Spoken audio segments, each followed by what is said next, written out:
Let's move on to other news now. And Russia's opposition leader Alexei Navalny has been discharged from hospital and sent back to jail.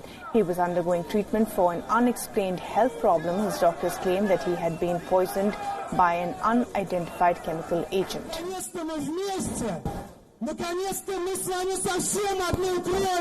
Сделано все для того, чтобы сняли отек, чтобы не было видно. Да, ему кололи в огромном количестве преднизолон.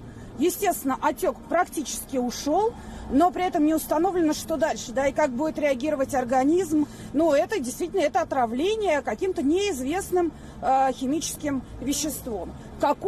Где оно было, что это, никто не может сказать, и это не установлено на данный момент.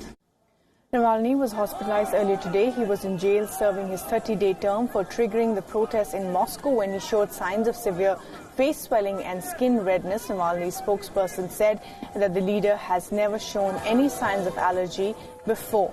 Now, protesters managed to make their way to the hospital where Navalny was admitted, triggering a response from the police. 12 people, including journalists covering the incident, were detained.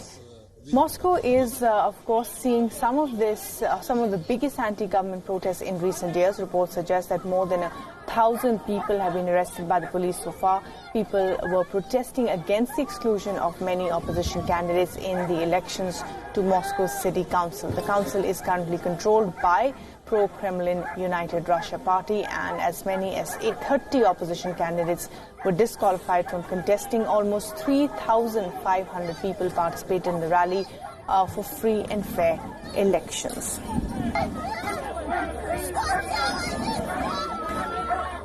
And joining us to talk a little bit more about this is Ross Cullen, who joins us live from Moscow. And Ross, lawyers and doctors for Alexei Navalny have said that he was poisoned, but the doctor in the hospital who was responsible for his condition says no, it was just an allergy. What are you picking up at this point?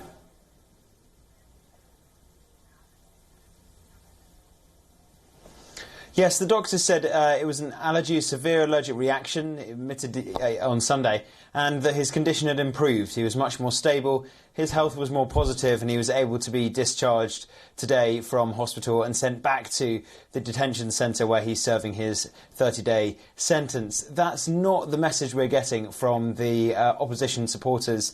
And indeed, his doctor, Anastasia Vasilova, says that she disagrees with this decision. He should be remaining in hospital, undergoing further treatment there. Why would you send Alexei Navalny back to the detention centre, which might be the very place, she believes, where there could be an unknown chemical substance that caused him to be admitted to hospital in the first place? Or at least you're sending him back to the detention centre where this initial, whatever provoked the allergy, could be present.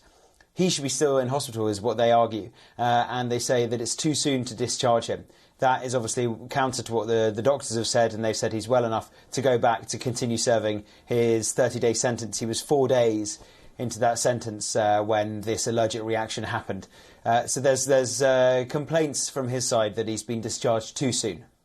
And also, Ross, now at the centre of all of this is the protest that we're seeing in Moscow.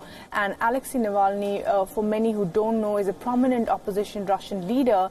What is happening on the ground? Are those protests still continuing? Are many people detained? What is the situation in Moscow?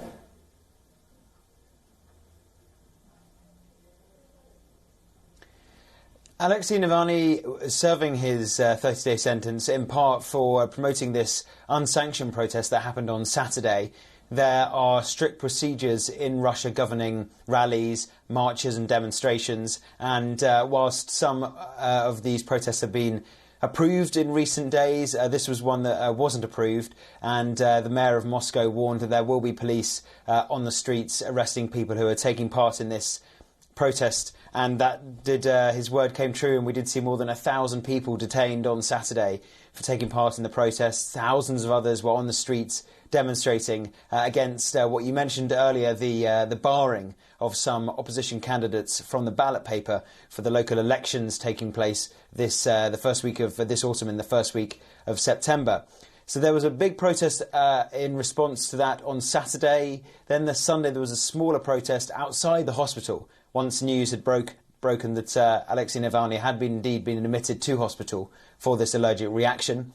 And we've seen in recent days and weeks daily protests throughout the week, not just at the weekend when you might expect more people to attend. Daily protests on weekdays have been very popular as well in support of these opposition candidates. So there is a feeling that those could continue.